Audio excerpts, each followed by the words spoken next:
ከአንድ ቤት ፋኖ ከሌለበት 6 ልጆች አፈር ተቆፍሮ እኮ ነው የወጡት ጎበዝ አማራ ናቸው እኮ አፈር ተቆፍሮ ወጡ አባትየው መርዝ ጠጥቶ ሞተ አይበላይ ሌላ ምን አለ አይበላይ ምን እንሁን ሲልንገራችሁ ይሄ ግፍ እየደረሰብ አሁንም ተቀምጬ ቁጭ ብዬ አቤት ሞታለሁ አልክ አንተ ታውቃለህ አትድንም የሚወረወረው መድፍ የሚወረወረው ሞርተር ፋኖን አይቶ ሳይሆን ያገኘውን ቤት ምታ ያገኘውን ህዝብ ምታ ተብሎ ነው ልንገራችሁ ያማራ ልዩ ኃይል አሳምረው ጀነራል አሳምረው ጥጊ ያሰለጠናቸው ልዩ ኃይል ወዴት ይሄዱ ይመስላችኋል አድማ በታኝ ሆነው እኮ አይደለም ምንሻ እኮ ሆነው አይደለም ጀግና ጠንካራ ጀግና ያሰለጠናቸው ነበሩ ቅራቃስ ወስዱ አብይ አህመድ በሰባራ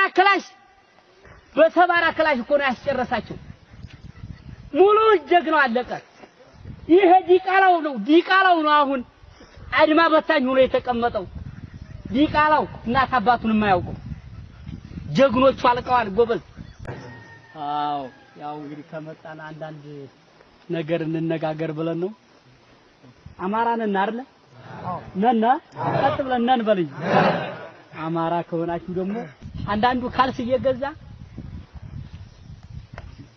ምን ይላል የፋኖ ግዳጅ ነኝ እኛ ሀጣላን አልመጣን አይ ታገር መተን እኛ እኮ የእናንተ ልጆች ነን አማራ ነን ነው የፋኖ ግዳጅ ነው የምትሉን ነው እንደው ከፋኖ ጠማማ ግር ያለው አንካሳ ግር ያለው አለ ገጥሞ ሐቆሰለውጭ ግዳጅ ነው እንዳትሉ እኛ ቀጥ ብለን የቆምነን እንደሞ በማለቀስ በሰልፍ አይደለም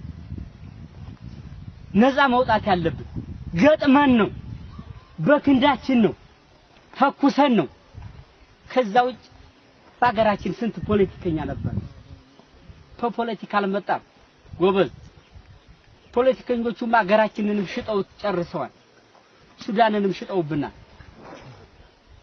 ሁሉንም አገር ሽጠው ቆራርጠው ጨርሰውብናል በትግል ነው በክንድህ ነው ተኩሰህ ነው ራስክን ነፃ ማውጣት የምትችል ከዛው አብይ አህመድ እንዳህያ ሊጨነነ ነው የመጣው እንዳህያ ፋኖ ወደይ ትግል ባይወጣ ያማራ ህዝብ ተጎንብሰህ እንዳህያ ተጨነፈር ነበር ሁሉም ልንገራችሁ ኦሮሚያ ክልል ሲቆረጥ የነበረው አንገቱን ሲሞት የነበረው ፋኖ ወደይ ትግል ከገባ ቀሰቀሰው በኋላ እኮ ነው ያን ቦታ አማራ ሞቱ መሳደዱ የቆመው በፋኖ ላይ ነው ልንገራችሁ ፋኖ መጀመሪያ ወደዚህ ትግል ስንወጣ አብይ አህመድ ሀቤታችን አላስቀምጠን ብሎ ነው ትጥቃችሁን ፍቱ እንደ ሴት በባዶ እጃችሁ ሂዱ ብሎ ነው የነበረው በቆሰልነበት ሀገር በክራንች በሚሄዱት ጓደኞቻችን በክራንች በሚሄዱት ሙተው እናቶቻቸው ያዘን ልብስ እህቶቻቸው ያዘን ልብስ ሳይቀይሩ ጽንፈኛ ተባልነ ጎበዝ አይራ ጽንፈኛ ነው ልጅሽ ሌባ ነው ልጅሽ ስትባል አዘንተኛይቱ ጎበዝ ይሄ እንደ ብሎ ያስቀምጠናል በተንኮል ፖለቲካ በስልጣን ሽርኩቻ ህዋት ጋር ባደረጉት ስንት ወጣት እንደ ቅጠል ረገፈ ልንገራችሁ ሆነ ብሎ ነው አብይ አህመድ ሆነ ብሎ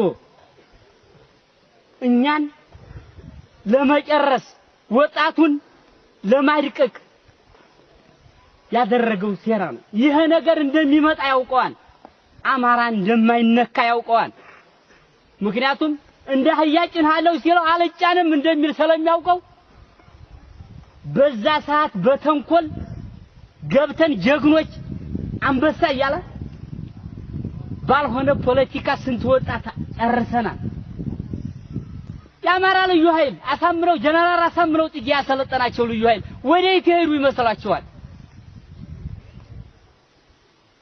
አድማ በታኝ ሆነው እኮ አይደለም ምንሻ እኮ ሆነው አይደለም ጀግና ጠንካራ ጀግና ያሰለጠናቸው ነበሩ ቅራቃስ ወስዱ አብይ አህመድ በሰባራ ክላሽ በሰባራ ክላሽ እኮ ነው ያስጨረሳቸው። ሙሉ ጀግናው አለቀ። ይሄ ዲቃላው ነው አሁን አድማ በታኝ ሆኖ የተቀመጠው ዲቃላው እናት አባቱን የማያውቀው ጀግኖቹ አልቀዋል ጎበዝ። ይሄ ነገር እንደሚመጣው ዲሽቃ እንኳን ሳይሰጣቸው አሁን ግን ዲሽቃ ሚዝለታቶ በአንድ ሻምበል 3 ዲሽቃ ነው ያያዛሉ። የኛው ወንድሞይ ግን በሰባራ ክላሽ በማይተኩስ መሳሪያ ሙተዋል ጎበዝ። ይሄ ነው የሚያንገበግበን ነው። በዚህ ነው ተነስተን ሀይ ትግል የገባ ነው። አሁን ደግሞ የትግላችን ውጤት ክላሽ አስፈታለሁ ካለው እኛ ሁሉንም ቀምተነዋል። አብይ አህመድ ብልግና ሆኖ ነው የመጣው። ልንገራችሁ ብልግና ሆኖ ነው የመጣው። ሙሉ ትጥቁን ተረክበነዋል። ዝም ብሎ ነው አለሁ የሚለው የማይሆንለትን በወዲህ ሙሉ አገሩ ጋር የሚያጎራው ዝም ብሎ ነው። ልንገራችሁ አይሆንለትም። እሺ ማንኛውን አገር ነው እየመራ ያለው? ማንኛውን ቀበሌ ነው እየመራ ያለው? ወልዲያን ብትል ኮምቦልቻን ብትል ደሴን ብትል እኛ እዚህ ኩነን እኛ ነን የምንመራው። ልንገራችሁ እሺ ስልክ ደውለን ናውጣ ብለን ያልወጣ ካለ አመራር ካለ ማታ ዋጋ እንደሚሰጠው ያውቀዋል። ተሽከርክሮ ነው የሚመጣው። ፋኖ እኮ ነው ህግ እያስከበረ ያለው። አሁን ህግ እያስከበረ ያለው ፋኖ ነው። የአብይ አህመድ ህገ መንግስትንማ እያፈረስንለት ነው። የማይጠቅም ህገ መንግስት ገዳይ የሆነ ህገ መንግስት ነው የአብይ አህመድ። ህገ መንግስቱን እስከምንቀይረው ድረስ ፋኖ ነው የሚያስተዳድረው። በህግ አምላክ የለም ካሁን በኋላ በፋኖ አምላክ ነው። በፋኖ አምላክ ብለህ አጥርን አነቀነቀ እርሻህን አገፋው ትመጣለህ። አደረጃጀት ይሰራላችኋል። በአደረጃጀት መሰረት የማይዳኝ አለ እንዳኘዋለን። ለህዝብ ነው የወጣ ነው። መጀመሪያ ህዝብን ሳናስከብር 4 ኪሎ አንመኝም ጎበዝ። ህዝብን ይዘን ነው 4 ኪሎ የምንገባው። ህዝብ ሲከበርልን ነው። ማንም ገመድ ዘርግቶ የሚዘርፍ ወንበዴ አለ እንሰራለታለን። ወይ ታባቱ ወጥቶ አይገጥምም። እኔ ህይወቴን እየሰጠው እሱ ገንዘብ ይሰበስባል። ህይወትና ገንዘብ ጎበዝ ህይወት እኮ አይገኝም። መጨረሻ ናት ህይወት አይገኝም። አታየውም። ሰላለን ነው እናንተን የምናያችሁ በጎበዞቹ አጥንት በሞቱት አጥንት ይኸው እኛ ቁመን እናንተን እየሰበሰብና አማራነትን እያስተማርናችሁ ነው። ጀግኖቹ በሞቱት ነው ጎበዝ። ሁሉም ሞተ መታገል አለብህ። በቃ ከንፈር መምጠጥ ምንም አያስፈልግም። ማቅራራት ምንም አያስፈልግም። ወጥተህ መግጠም አለብህ። ገጥመህ ማሳየት አለብህ። አማራነትን ማስከበር አለብህ። አባቶቻችን እናንተ እኮ ነው ያየነው ጎበዝ። አሁን ምን ልታስተምሩን ነው? ተውት። ተጫኑ እንዳያለቱን ነው። አንጫንም። አባቶቻችን አይተናል። አትፍሩ። ፈርታችሁ አትድኑም ጎበዝ።